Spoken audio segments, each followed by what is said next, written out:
예, 오늘 말씀 볼게요. 우리 사도행전 2장 1절에서 13절까지의 말씀이고, 오늘은 하나님을 향한 목마름을 회복하라 라는 주제로 여러분과 함께 나누겠습니다. 저희 한 구절씩 돌아가면서 읽겠습니다. 오순절 날이 이미 이름에 그들이 다 같이 한 곳에 모였더니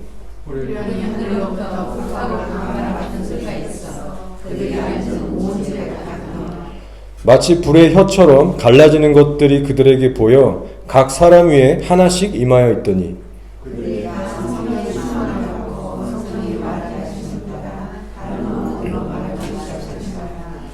그때 경건한 유대인들이 천하 각국으로부터 와서 예루살렘에 머물러 있더니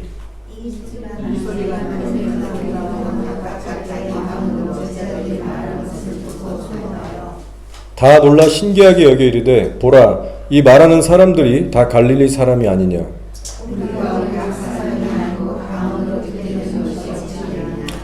우리는 바데인과 메데인과 엘람인과 또 메소포타미아, 유대와 갑바도기아, 본도와 아시아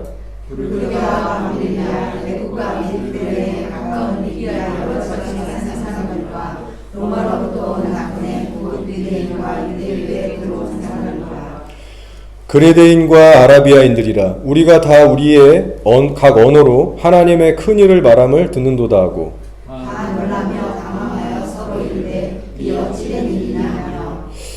또 어떤 이들은 조롱하여 이르되 그들이 새 술에 취하였다 하더라. 아멘. 예, 사실 뭐 이 2장 다 읽으면 좋은데 너무 길어서 여기까지 제가 이제 컷했습니다.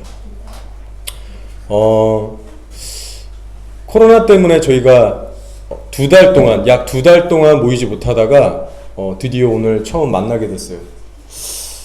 정말 갑자기 건물 사용 못한다고 통보가 와가지고 정말 아무도 예상치 못했는데 또 그렇게 서로 떨어져 있다가 온 세계가 뒤집어지고 정말 큰일이 일어난 거예요. 자, 하나님께 너무 감사한 것은 저희가 다시 모여서 예배드리고 있는 오늘이 성령 강림 주일이라는 겁니다. 우리 유대력 절기로는 어제가 오순절로 이제 마지막 끝난 것 같아요. 그렇게 카운트가 되는 것 같아요. 그러나 우리 교회에서는 또 오늘이 또 오순절 주일로 지키고 있습니다. 이 오순절 타이밍에 하나님께서 우리로 하여금 다시금 모이게 하셨는데 여기에는 좀 하나님이 주시는 예언적인 메시지들이 좀 많은 것 같아요. 시대적으로 보나 여러 가지 정황들을 볼 때 분명히 하나님이 좀 선명하게 그리고 강력하게 이 땅의 교회들에게 분명히 주시고자 하는 메시지가 있습니다. 평범한 날들이 아닌 거예요. 자, 그래서 제가 여러분도 이미 아실 거예요. 바로 이런 겁니다. 핵심은 지금 코로나로 인해서 지금 온 세계가 휘청거리고 있지만 하나님께서는 이 타이밍에 교회들을 깨우셔서 교회들로 하여금 세상이 아니라 하나님께 더 가까이 나가고 하나님께 더 집중하는 정말 그런 정신 차리는 때다. 너희는 나를 바라봐야 된다. 단단히 깨어서 준비해야 된다. 그런 음성을 주시고 있는 타이밍이라고 저는 믿습니다. 자, 그래서 이런 마음들을 이곳저곳에서 받는 교회들이 많을 거예요. 근데 너무 안타까운 것은 이런 어떤 각성과 회개와 어떤 준비함만 일어나는 것이 아니라 수많은 교회들이 오히려 반대 방향으로 가고 있는 것을 소식을 듣게 됐어요. 자, 한국의 어떤 기독교 단체에서 조사를 했는데 온라인 예배를 드리는 게 좋냐? 아니면 교회당에 와서 직접 예배를 드리는 게 좋냐? 이런 어떤 설문조사를 성도들에게 했어요. 그랬더니 약 56%가 넘는 성도님들이 그냥 우리는 온라인 예배가 좋습니다. 교회당 굳이 가고 싶지 않습니다. 우리가 뭐 헌금을 안 내는 것도 아니고 온라인으로 뱅크로 다 쏠 수 있고 그냥 여기가 좋사옵니다 하는 거예요, 집이. 근데 여러분, 이것은 우리가 초대교회의 마인드로 보거나 정말 하나님을 향한 간절함이 있다면, 소망이 있다면 절대로 이렇게 대답할 수 없어요. 절대로 이런 자세가 나올 수 없는 겁니다. 그래서 실제 목사님들이 이제 그 방역 준비하면서 이제 광고를 했어요. 교회로 나오라고. 이제 나오셔도 된다고. 광고를 했는데 그 성령이 뜨겁다라고 하는 그런 교회들조차도 성도들이 많이 안 나온다는 겁니다. 그래서 목사님들이 충격을 받고 막 허탄해하고 그런 얘기들을 제가 듣게 됐어요. 그래서 목사님들이 말씀하시는 건 이전만큼, 코로나 이전만큼의 영성으로 과연 회복이 될까 우리가. 그리고 설사 된다 하더라도 상당한 시간이 앞으로 걸릴 것 같다. 이런 분석을 내놓고 있으시더라고요. 그래서 이 코로나 사태로 인해서 교회들 안에서도 지금 두 부류의 어떤 진영으로 나뉘게 됩니다. 첫 번째는 이 코로나 사태로 인해서 하나님께 더욱더 가까이 나아가고자 몸부림치는 성도들이 있고, 또 다른 부류는 흐지부지 미지근해져서 점점 더 하나님으로부터 멀어지는 그런 또 다른 부류가 생겨나고 있다는 거예요. 그래서 여러분, 저희는요 이 시기에 하나님께 더욱더 가까이 나아가는 그런 교회가 되길 소망합니다. 제 안에 요즘 성령께서 일으키시는 마음이 있어요. 그것이 뭐냐면 바로 하나님에 대한 목마름입니다. 목마름. 왠지 모르게 하나님으로 더 채워지고 싶다는 이 간절함, 이 목마름, 이런 갈망들이 들기 시작하는 거예요. 근데 제 마음에 이런 갈망이 생기는 동기가요, 어떤 코로나가 터졌기 때문에, 이 험한 세상이 됐기 때문에 우리가 이 환란의 시대를 이겨야 된다, 다가오는 어떤 그런 시대를 이기기 위해서 성령 충만 받아야 된다, 이런 수준은 아닙니다. 그런 차원은 아니에요. 그러니까 어떤 나의 인생의 문제 해결을 위해서, 혹은 어떤 이 시대를 이기기 위해서 그런 수단으로만 성령 충만을 받고자 하는 마음이 아닌 거예요.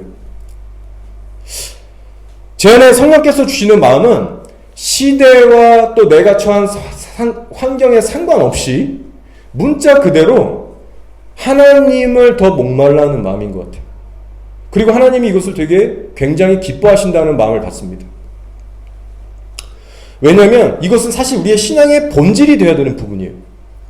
주를 향한 목마름이 사실 우리 안에 회복되고, 사실 코로나가 안 터져도 원해야 되는 겁니다. 그러나 하나님께서 이 코로나 사태를 다시 한번 사용하셔서 다시 한번 우리 교회들의 중심을 지금 찌우고 계신 거예요. 주를 향한 목마름이 우리 가운데 회복돼야 우리의 예배도 덩달아 회복되기 시작합니다. 그냥 우리의 어떤 하나님과의 관계의 원동력이 회복되는 거예요. 그래서 어떤 교회가 정말 주님 보시기에 참 귀한 교회일까 한번 생각해 볼 때, 그것은 다른 것이 아닙니다. 화려한 어떤 눈에 보이는 만져진 이런 것들이 아니고, 교회의 예배드리러 나오는 한 성도 한 성도의 마음이 하나님 앞에 정말 더 간절하고 하나님을, 그 임재를 사모하면서 그 마음들이 모아져서 예배드릴 때 하나님이 그 공동체를 너무나 기뻐 받으시는 거예요. 자, 그러나 반대로 하나님을 갈망하는 마음이 식어가고 주님의 임재에 관심을 두지도 않고 그저 형식적으로 교회 한두 번 나와서 예배를 드린다면, 그 정도로 만족하는 수준이 된다면 시간이 흐를수록 하나님께서 탄식하는 교회, 촛대를 옮겨버리는 교회로 전락하게 된다는 것이죠. 여러분, 신앙의 핵심은 내가 예수님을 현재라는 시간에 얼마나 마음과 정성을 다해서 사랑하고 간절히 목말라 하는가, 이것이 신앙의 핵심입니다. 그래서 제가 요즘 하나님께 감사드리는 것은 하나님에 대해서 더 채워지기를 원하는 이 갈망이 제 안에 생겨나게 하신 것에 감사를 드리고 있어요. 그리고 저도 그 마음을 잃어버리지 않기 위해서 제 쪽에서 해야 될 일들을 하면서 몸부림을 좀 치고 있습니다. 제게 어떤 큰 돈을 주신 게 아니지만 감사해요. 어떤 눈에 보이고 만져지는 이 땅에 축복을 주신 건 아니지만 하나님께 감사하는 거예요. 왜냐하면 이 하나님을 향한 갈망이라는 것은요, 내 영혼으로 하여금 하나님을 찾고 바라게 만들어주거든요. 하나님을 향해서 내 영혼이 깨어나고 반응하게 해줍니다. 그래서 내가 신앙의 올바른 방향으로 적극적으로 나아가게 해주는 것이 바로 하나님을 향한 갈망이에요. 목마름이에요. 그렇기 때문에 만약 이 갈망이라는 것이 우리 안에 없게 되면 우리들이 어떻게 됩니까? 주님에 대한 무관심과 소망 없음과 영적인 메마름과 그로 인해서 하나님으로부터 멀어지게 되는 거예요. 그래서 내가 성령 충만하지 않을 때 나타나는 분명한 현상은요, 주님에 대한 기대감이 없어지는 거예요. 주님에 대한 소망이 없어지는 거예요. 신앙생활에 전혀 기대감과 기쁨이 사라지는 겁니다. 그래서 우리의 신앙이 마치 굳어져가는 화석처럼 종교화가 되기 시작하는 거예요. 여러분의 마음은 현재 어떤 상태이십니까? 현재 주님에 대한 목마름과 기대감이 정말 있으세요? 하나님에 대한 기대감을 가지고 그분께 정말 적극적으로 찾으시고 나아가는 그 자리에 머물고 계십니까? 아니면 이번 락다운의 기간을 경험하면서 오히려 영적으로 다운되고 침체되고 멀어지고 있습니까? 여러분, 하나님께서는 지금 우리들의 마음을 새롭게 변화시키고자 하세요. 그리고 새로운 지경으로 더 깊고 넓은 곳으로 우리를 지금 이끌어가길 원하십니다. 하나님은 계속해서 우리들의 마음이 깊어지고 확장되기를 원하세요. 자, 하나님은 절대 멈춰 계신 분이 아닙니다. 절대로 백월 하지 않으세요.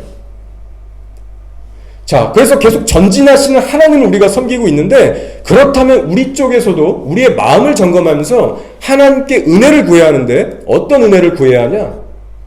바로 내가 하나님으로 채워지지 않으면 나는 메말라 죽을 수밖에 없으니까, 하나님, 내가 하나님을 간절히 찾을 수 있는 그 심령을 회복해달라고, 그 생수를 나에게 부어달라고 간절하게 하나님께 나아갈 때요. 이것이 우리가 첫 번째로 하나님께 지금 이 시즌에 구해야 될 은혜입니다. 하나님은 전심으로 자신을 찾는 자들에게 두루 살피사 능력을 부으신다고 했어요. 은혜를 부으신다고 했어요. 여러분, 이와 같은 때에 침노하는 자들이 되시길 축복합니다. 그래서 제가 이 시즌에 하나님께 정말 날마다 고백드리는 것은 정말 그래요. 아, 그래, 나에게 정말 필요한 것은 하나님 자체구나. 하나님으로 내가 채워지지 않으면, 단 하루라도 채워지지 않으면 내 영혼은 바닥을 칠 수밖에 없고, 나는 메마른 가지처럼 바짝 마르고 황폐해져서 이 땅을 살아갈 수가 없겠구나. 단 하루도 주님을 떠나서는 내가 행복할 수 없고 만족할 수 없고 정말 미래를 감당할 자신도 없는 거예요. 그래서 성령님은 저로 하여금 계속해서 하나님의 임재에 목말라 하는 그 예배 자리로 저를 이끌고 계십니다. 그러면서 저도 한번 다시 깨닫게 됐어요. 아, 그렇구나. 내가 하나님을 갈망하면서 적극적으로 찾는 바로 이때가 내 영혼이 영적인 잠에서 깨어나 몸부림치고 있는 때구나. 마치 하나님에 대한 갈망은 살기 위해 몸부림을 역동적으로 치는 것처럼 정말 이로 인해서 내가 올바른 신앙의 길로 내가 가고 있구나. 스스로를 자각하게 되고요. 그로 인해서 하나님과 다시 한번 새로운 관계로 들어가게 되는 거예요. 자, 그래서 반대로 생각하면 만약 내 안에 하나님에 대한 갈망과 기대도 없고 하나님을 목말라 하지도 않고 하나님을 찾으려고 적극적으로 구하지도 않고 내 현실을 그저 급급하게 살아가기에 만족한다면 지금 나는 영적으로 죽어가고 있는 겁니다. 지금 이 자리에 있는 여러분 가운데 그러한 분이 한 분도 없기를 바라요. 마치 사람은 물을 마시지 않으면 살 수 없는 존재인데 뇌나 어디 신체가 고장나서 갈증을 못 느끼는 거나 마찬가지예요. 갈증을 못 느껴서 물을 마시지 않는데 그대로 그냥 살아가는 그런 육신과 같은 겁니다. 하나님을 찾지 않고 기대감이 상실된 채 그저 현실을 하루하루 사는 거예요. 영적으로는 주님과 점점 멀어지고 있는 겁니다. 여러분, 신앙생활을 잘하고 있다는 척도는요, 어떤 직분의 개념도 아니고 신앙생활의 연차도 아니고 내가 얼마나 성령 충만한 교회 다니고 있냐도 아니고 성경 지식도 아니고 교회에서 얼마나 내가 헌신하느냐, 헌신의 양도 아닙니다. 신앙생활을 잘하고 있냐 못하고 있냐의 척도는요, 바로 우리들의 현 마음 상태와 직결이 되어 있어요. 여러분, 오늘 설교 제목이 하나님을 향한 목마름입니다. 저는 이 설교 제목이 저와 여러분의 간절한 기도 제목이 되기를 간절히 정말 기도하고 이 자리에 왔어요. 성도가 세상을 뒤로하고 현실의 문제를 내려놓고 하나님을 간절히 목말라하며 구하는 자세를 하나님은 굉장히 기뻐하시고 지금도 기다리고 계십니다. 제가 최근 이 락다운 기간에 정말 오랜만에 만난 고등학교 때 친구가 있었어요. 자, 이 친구를 제가 고등학교 때 알게 됐어요. 제가 저기 타카푸나에 있는 로즈미니 칼리지를 나왔는데 고등학교 때 이후로 제가 이 친구를 만난 적이 없습니다. 우연히 시티 가다가 몇 년 후에 그냥 스쳐다 우연히 얼굴 한번 본 거 빼고는 고등학교 때부터 지금까지 못 봤으니까 약 한 22, 3년 이렇게 된 거죠. 정말 오랜만에 만났어요. 최근에 연락이 와서 정말 귀한 나눔을 했는데 이 친구가 정말 뒤집어진 거예요. 신앙 안에서. 자, 그래서 어떻게 저를 알고 연락했냐면요. 제가 잠시 배경을 설명드릴게요. 왜냐면 이것도 다 주님의 섭리입니다. 2017년도 말인 것 같은데 저희 아내 장인 장로님이 뉴질랜드에 잠깐 놀러 오셨어요. 한국에서. 아마 12월 달쯤이었던 것 같은데 이제 좋은 시간을 보내고 가실 날이 돼서 제가 이제 공항에 픽업을 해드렸어요. 그래서 잘 배웅을 해드리고 가려고 하는데 이 고등학교 때 이 친구가 마침 자기 아내랑 자녀들 이제 3명 있는데 한국에 이제 보내려고 공항에 왔던 거예요. 그래서 오랜만에 딱 봤는데 얼굴이 그대로더라고요. 그래서 서로 알아보고 안부 묻고 그때 이제 이 친구가 연락처를 물어서 이제 서로 교환을 하게 됐어요. 자, 그리고 나서 며칠 지나서 이 친구한테 이제 카톡이 온 거예요. 한번 보자고. 그래서 이제 만났어요. 저기 알바니 쪽에서. 그래서 차 한잔 마시면서 이런저런 얘기를 했는데 오랜 세월이 지나서 보니까 서로 많이 변해 있더라고요. 저는 목사가 돼 있고 그 친구는 지금 한의사 일을 하고 있어요. 근데 이제 이 친구랑 저랑 고등학교 때 모습은 지금 현재 이런 모습이 아니었어요. 그래서 막 소위 철없이 껄렁대고 그런 공부에 관심 없고 이런 친구들이었는데 정말 너 많이 변했다. 서로 막 칭찬 아닌 그런 어떤 멘트를 하면서 웃겼습니다. 아무튼 그렇게 차를 마시면서 얘기를 하는데 저는 이제 목사니까 이 친구의 신앙이 궁금한 거예요. 그래서 이제 교회 다니냐 뭐 이런저런 거 나는 개척교회 하고 있다 막 이런 걸 얘기했는데 이 친구가 사실 저는 고등학교 때 이 친구가 뭐를 믿는지 종교가 뭔지 이런 거 거의 기억도 안 나고 관심도 없었던 것 같아요. 그래서 물어보니까 이 친구가 현재 모 교회에 다니고는 있다고 하더라고요. 근데 얘기를 해보니까 진짜 신앙은 없는 거예요. 거듭나지 않았어요. 심지어는 그 교회는 나가지만 자기는 진화론을 믿는다고 창조론은 아닌 것 같다고 이렇게까지 얘기할 정도로 거듭나지 않은 친구였어요. 근데 교회는 나가고 나름 봉사도 하고 그리고 나름 예수를 믿는다고 고백도 해본 친구였어요. 근데 전혀 하나님과 관계는 없어서 그냥 찍고만 가고 그것도 안 가는 날도 있고 이런 사람이었어요. 그래서 제가 그럼 굳이 교회를 왜 다니냐 물어보니까 알고 보니까 이 친구의 아내가 신앙심이 참 좋은 그런 아내였어요. 그래서 아내 때문에 교회를 나갔던 겁니다. 자, 어쨌든 첫 만남에서 제가 복음이 뭔지 사람이 죽으면 어떻게 되는지 막 천국지역 그냥 있는 그대로 얘기하고 이 친구한테 어떻게 신앙생활 해야 되는지를 좀 얘기했어요. 근데 반응이 좀 시큰둥했습니다. 그냥 이러고 딴 데 보고 그래가지고 안 먹히는구나 아직 때가 아닌가 보다. 그래서 그냥 서로 좋게 얘기하고 헤어졌어요. 그리고 그 이후로 이 친구가 목사인 저 만나면 신앙 얘기밖에 제가 안 하니까 그 이후로 연락을 안 하더라고요. 그래서 저도 굳이 연락 안 하고 그 친구를 위해서 기도 몇 번 하고 이제 지나갔던 기억이 났어요. 자, 그리고 나서 그 후도 연락 한 번도 없다가 지금 약 2년 반이 흐른 겁니다. 자, 올해 코로나가 터졌어요. 락다운이 시작됐어요. 그리고 약 10일 전에 오늘로부터 약 10일 전에 이 친구한테 갑자기 카톡이 온 거예요. 야, 신앙 상담 한번 해줘. 한번 만나자. 그래서 저는 솔직히 좀 안 믿었어요. 그래봤자 그냥 얼굴 보자는 거겠지. 그래서 어쨌든 만났어요. 뭔 일인가 싶어서 또 알바니로 갔어요. 이 친구가 그 동네 살거든요. 며칠 후에 만났는데 이 친구가 정말 딴판인 사람이 된 거예요. 180도 변한 거예요. 딱 보니까 예수님을 진짜 만난 거예요. 제가 처음에 긴가민가 해서 이렇게 좀 분석을 하면서 질문 유도하고 막 상담을 했어요. 왜냐면 이 친구도 그걸 원하더라고요. 나 어떻게 된 거냐고. 왜냐면 가끔씩 이 친구가 옛날에도 찬양을 하면은 좀 감수성이 예민해가지고 이렇게 눈물도 나고 감동이 있었던 적이 있다고 하더라고요. 그래서 자기가 궁금하대요. 이게 또 그런 센치한 감정인 건지 아니면 이게 진짜 내 거듭난 건지. 그러면서 한번 들어보라고 하면서 이렇게 간증을 하는데 제 안에도 성령의 어떤 확신이 오더라고요.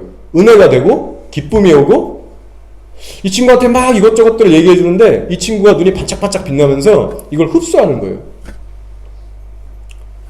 자, 일단 이 친구가 확 변한 게 어디서 검증이 되냐면요. 얘가 고백하기를 이제는 하나님이라는 분이 인식이 된대요. 인식이. 그 존재가. 내가 어디에 있든지 무엇하든지 내 생각 마음을 꿰뚫어 보니 하나님이 느껴진대요. 그러면서 죄를 지으면 갑자기 이제부터 너무 스트레스를 받게 됐다는 거예요. 괴롭대요. 죄를 지으면. 그래가지고 집에 와서 어느 날은 아무것도 안 하고 내가 그냥 아무 행동도 안 하고 그냥 집에서 앉아만 있으면 내가 죄를 그래도 좀 덜 짓게 되니까 이것도 좋은 방법이냐고 물어볼 정도로 애가 확 바뀐 거예요. 자, 예를 들면 병원에서 일을 하는데 환자들이 오잖아요. 그러면 왜 의사들이 그 악의 거짓말은 아니지만 그 의사들이 하는 그런 말들이 있잖아요. 선의의 거짓말이라고 해야 되나? 그냥 의례적으로 하는 말들이 있잖아요. 멘트들이. 근데 그것조차 마음에 찔려서 못하겠대요. 그래서 환자가 앞에서 막 있는데 속에서 막 혼자 갈등이 일어나면서 나 어떡하지? 그러다가 차라리 자기가 그냥 말수를 줄이고 말을 안 했대요. 필요한 말만 탁탁하고. 자, 세상적으로 보면 뭐 심한 문제되지 않는 건데 그런 거짓말인데 그런 것조차 마음에 찔리고 있다는 겁니다. 자, 그러면서 이제는 손님들한테 복음을 전하기 시작하는 거예요. 중국 고객들이 그렇게 많더라고요. 제가 몰랐는데 그 뭐 한의 뭐 카이로프랙틱 이쪽 다 이제 합쳐진 데인데 중국 고객들이 그렇게 많이 온대요. 그래서 이 친구가 생각하기를 예수님 확실한데 내가 이거 이제 나만 천국 가면 안 되는데 이 마음이 확 오면서 고객들한테 이제 중국의 그 성경 앱을 깔아주고 소개해주고 그 다음에 너 예수 믿어야 된다고 막 복음을 전하는 거예요. 최근에도 2명한테 복음을 전해가지고 이제 헤어졌는데 그 중국 고객이 집에 가서 연락이 왔대요. 나 집에 가자마자 창세기 다 읽었는데 눈앞에 뭐 그림 이야기처럼 펼쳐진 것 같고 너무 재밌고 신기하다고. 그래서 이 친구가 저한테 또 카톡이 온 거예요. 그래서 제가 폴 월셔 목사님이 중국 가서 중국인들하고 이제 성경 공부한 게 있거든요. 중국말도 나오고. 이거를 이제 또 카톡에서 링크해서 보내줬어요. 이 친구가 얘기하기를 자기는 이제 막 전도가 하고 싶다는 거예요. 중국인들 특히 많으니까 나는 중국인들부터 시작하겠다. 내 일터에서부터 이걸 시작하겠다. 그래서 제가 나 노숙자도 하니까 시티에도 한번 나와서 해라. 그렇게 열정이 있으면. 그러니까 꼭 시티에서 해야 되냐고. 자기는 일단 자기 가정하고 집에서 하겠다. 일터에서 하겠다 이러더라고요. 그러면서 이 친구가 언제 한번 시간 되면 자기 그 병원에 와서 예배 좀 드리자고 여기서. 그런 얘기까지 해서 제가 기도해 본다고 했어요. 자, 그러면서 신앙적으로 궁금한 게 너무나 많이 생기는 겁니다. 그래서 수시로 카톡이 오고 물어보고 정말 애기처럼 물어보는 거예요. 그래가지고 아내가 참 좋아하고 있는데 성령이 오시면 죄와 의와 심판을 깨닫게 해준다는 이 요한복음 말씀처럼 와 진짜 이 친구를 보면 그 확실하게 변하는 게 보여요. 자, 그래서 이 친구가 얼마 전에 저한테 카톡이 오기를 야 우리 나는 신앙생활 시작한 지 얼마 안 됐지만 우리 죽을 때 천국 당당히 들어가자 막 이런 문자하고 출근해요. 자, 그리고 어느 날은 야 나 병원 접고 기도원이나 차릴까? 근데 카톡이니까 이게 제가 진담인지 농담인지 모르겠는 거예요. 제가 좀 위험해서 그냥 넘어갔습니다. 자, 저는요 완전히 세상 사람이었던 친구, 정말 세상적인 친구예요. 제가 지금 말을 좀 아껴서 그렇지 그냥 일반 이런 게 아니고 정말 지극히 세상적인 사람이었어요. 근데 갑자기 이런 세상적인 사람이 정말 예수님 만나서 뒤집어지고 확 변한 케이스를 저는 본 적이 없어요. 제 인생에. 제가 여태까지 나름 사역하면서 원래 믿음 있었던 성도가 더 훈련받아서 성숙해져 가는 거는 봤지만 그런 건 많이 봤어요. 근데 정말 예수님을 안 믿던 세상 사람이 완전 깨져서 정말 이렇게 변한 거는 처음이에요. 그래서 제가 너무나 신기해가지고 제 아내한테 가족들한테 물어봤어요. 주변에 이런 케이스 본 적 있냐고. 그러니까는 이러더니 생각이 안 나는 거 보니까 없는 것 같다고 다들 그러더라고요. 여러분도 한번 생각해보세요. 정말 생짜배기가 변화돼서 여러분 중에 주변에 그런 사람 정말 거의 없을 겁니다. 이 정도로 제가 느낀 거는 정말 이 시대에 구원받는 자들이 너무나 희귀하구나. 정말 이런 케이스를 보고 싶은데 사역자로서 정말 너무나도 이게 감격스러운 거고 한편으로 너무나 두렵고 떨림이 또 되는 거예요. 자, 이 친구가 어떻게 예수님을 만났는지 제가 잠시 설명드릴게요. 개인적인 어떤 프라이버시가 있기 때문에 이 친구의 어떤 집안 내력이나 어떤 히스토리를 다 얘기할 수는 없어요 지금. 근데 약 4주 전에 이 친구가 락다운 기간에 예수님을 만난 거예요. 자, 근데 이 친구가 교회당에서 만난 게 아니라 집에서 온라인 예배 드리다가 만난 거예요. 자, 어느 날 어떤 안 좋은 일이 있었어요. 좀 이렇게 심각한 좀 안 좋은 일이 여러 가지가 겹쳐서 상심해 있었는데, 그때 이제 아내한테 힘들다고 이 친구가 고백을 한 거예요. 근데 이 신앙심 좋은 아내가 남편에게 손을 딱 얹고 기도를 해주는데, 그때부터 갑자기 이제 성령님 임하셨나 봐요. 갑자기 북받쳐 울음이 나오면서 울음이 터지고 뭔가 평안함이 느껴지면서 이 친구가 그때부터 이상해진 거예요. 그리고 그때 이 아내분이 그 유튜브로 마커스라는 찬양팀, 한국에 있는 찬양팀인데 TV랑 연결해서 이제 찬양을 딱 틀어놓은 거예요.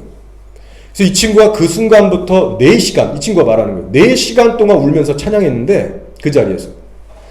전에는 그렇지 않았는데 신기하게 그때는 찬양의 가사 하나하나의 그 의미가 마음에 꽂히더래요. 막 그게 막 공감이 되고 너무나도 은혜가 돼가지고 4시간을 울면서 찬양을 했대요. 자, 그러면서 시간이 좀 더 흘러서 며칠 후에 자기 교회에서 이제 방향하는 그 온라인 예배를 드리고 있는데 갑자기 생전 처음 보는 환상이 보이더래요. 눈앞에 예배를 드리고 있는데 눈앞에 갑자기 십자가가 탁 서더니 예수님의 십자가죠. 십자가가 딱 보이더니 그 예수님의 핏방울이 한 방울이 자기 머리에 톡 하고 떨어지더래요. 그러더니 이 한 방울 떨어진 핏방울이 머리에서부터 차근차근 밑으로 내려오면서 발끝까지 다 덮는데 어떤 느낌이 드냐면 깨끗해지는 느낌, 뭔가 시원한 느낌, 자유한 느낌이 들면서 순간 가치관이 싹 바뀌더래요.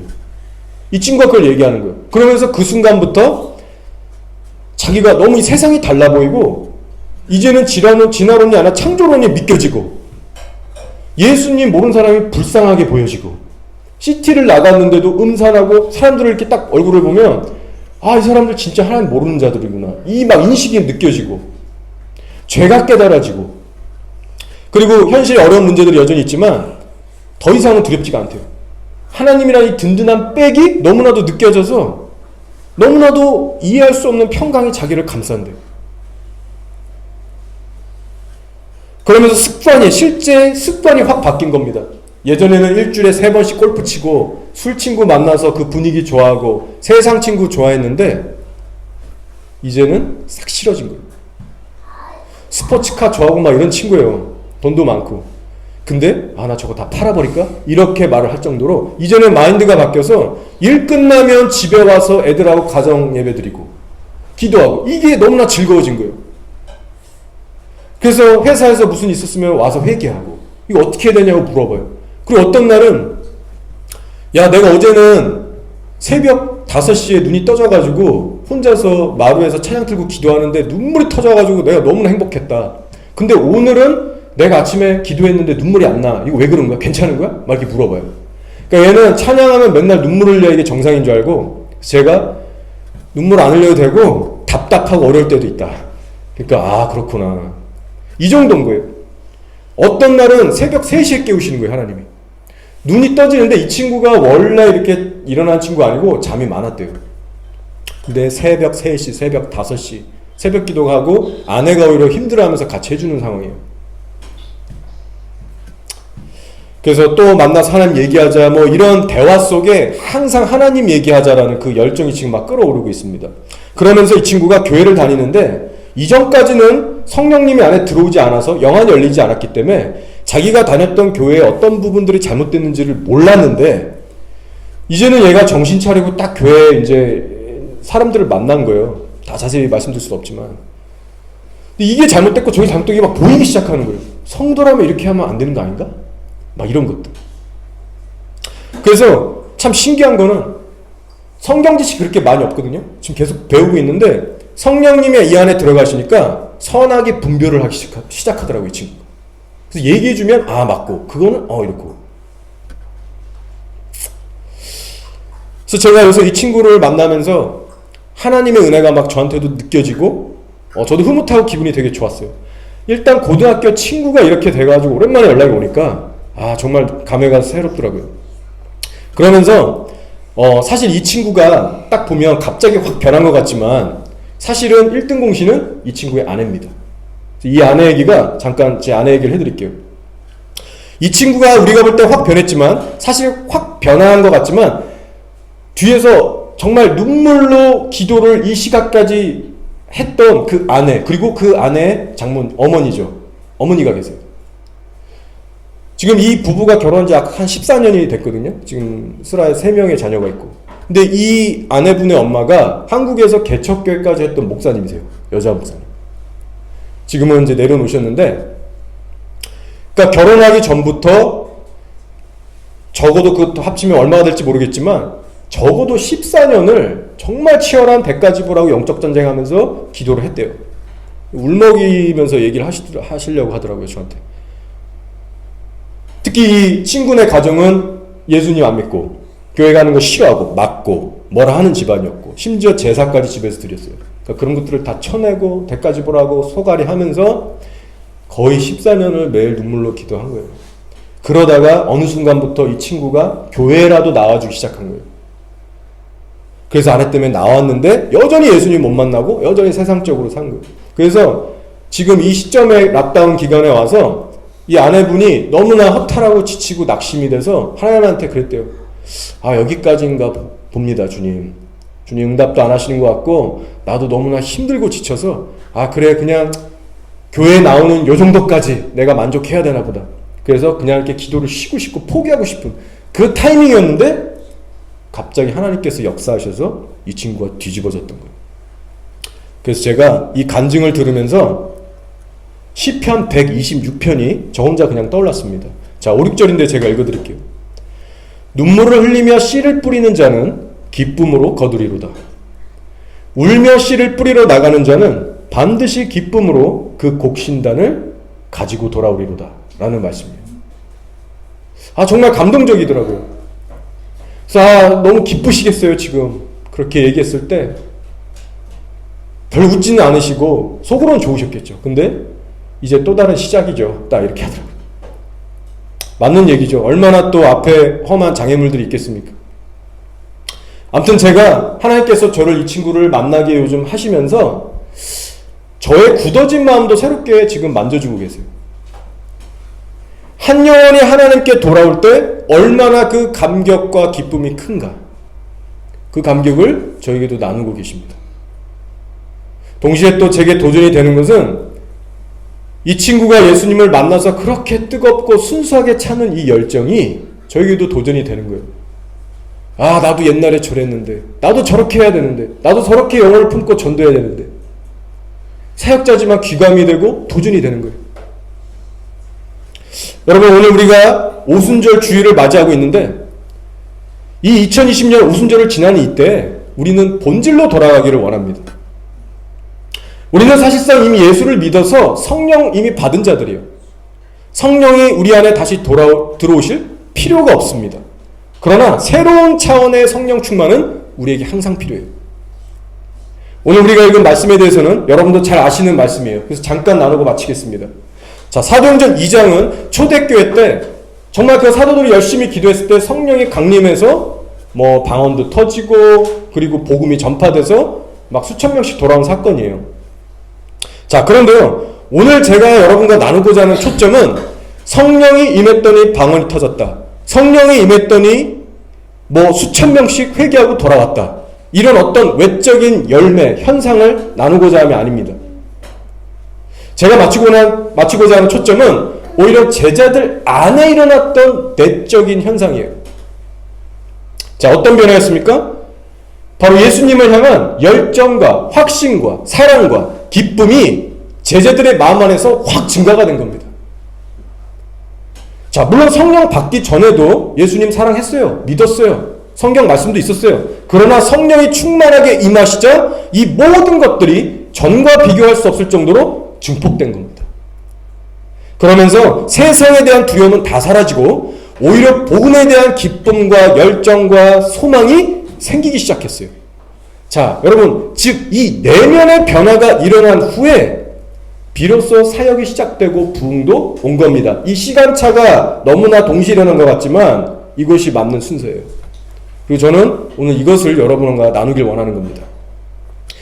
이 제자들의 내면의 변화 후에 겁쟁이였고 촌뜨기였고 정말 말주변도 없던 베드로가 담대해져서 기쁨과 그 능력 가운데 회개의 복음을 전했을 때 3,000명이 돌아왔던 거예요.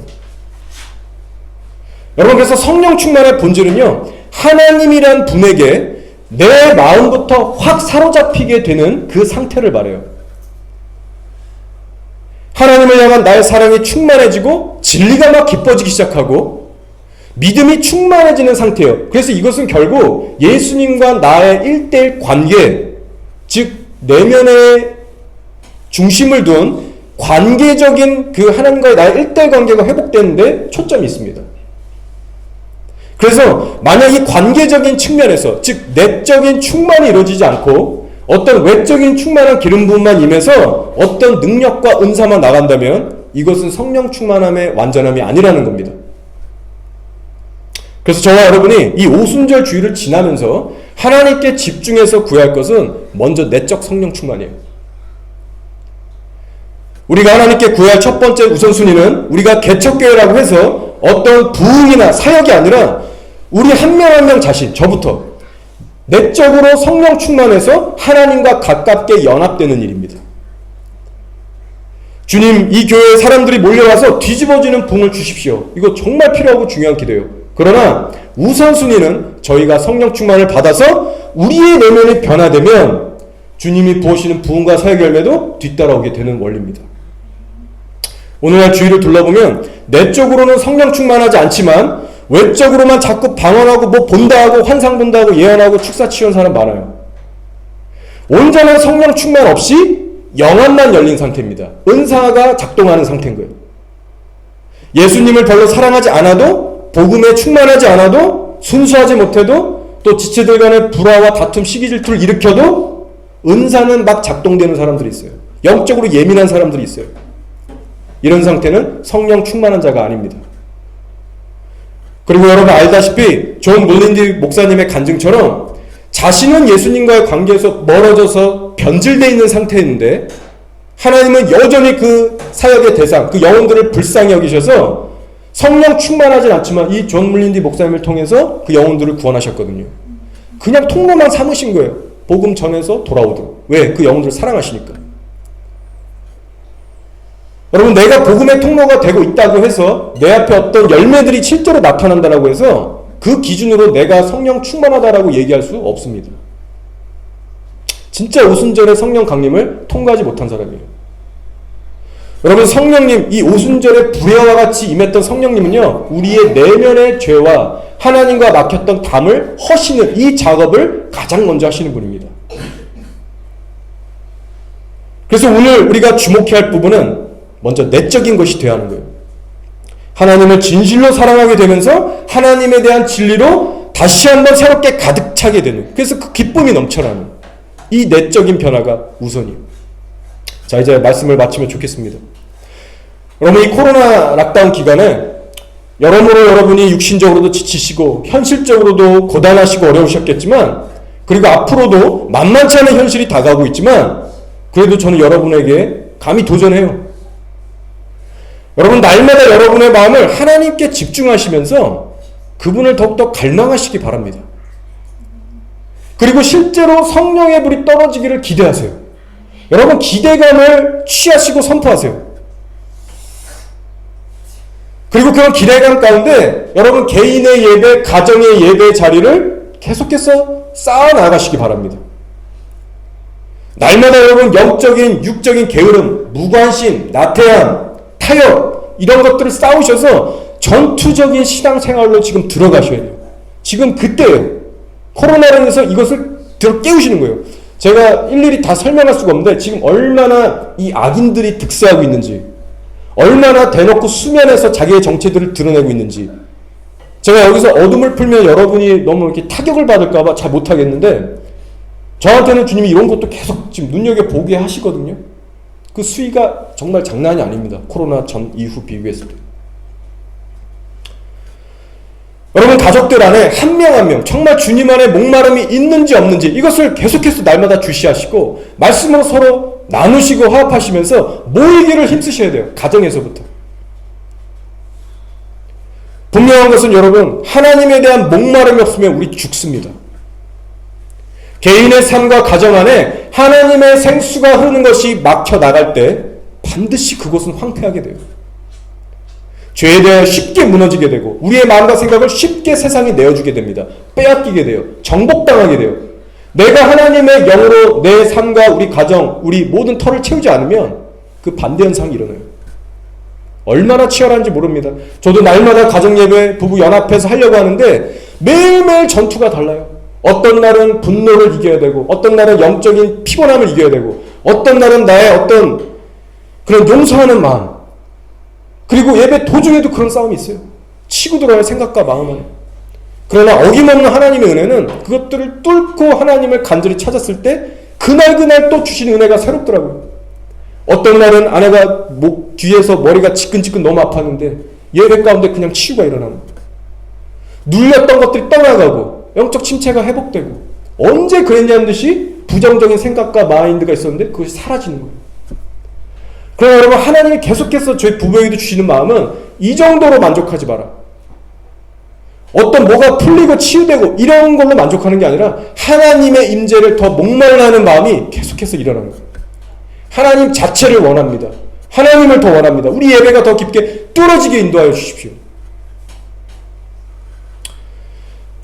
여러분, 하나님에 대해 목마름이 없는 것은 마치 더 이상 내가 숨쉬지 않겠다고 결단한 거나 마찬가지입니다.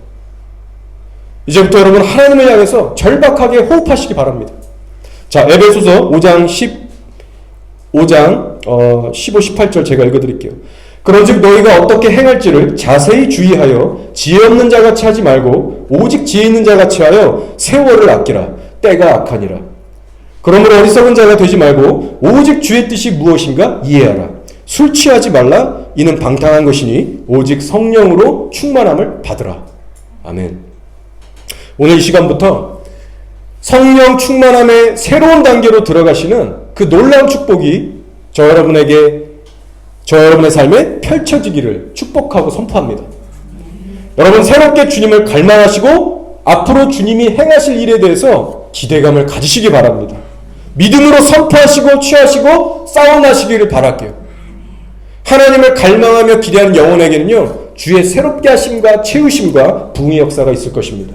아멘. 우리 다 같이 한번 기도하겠습니다.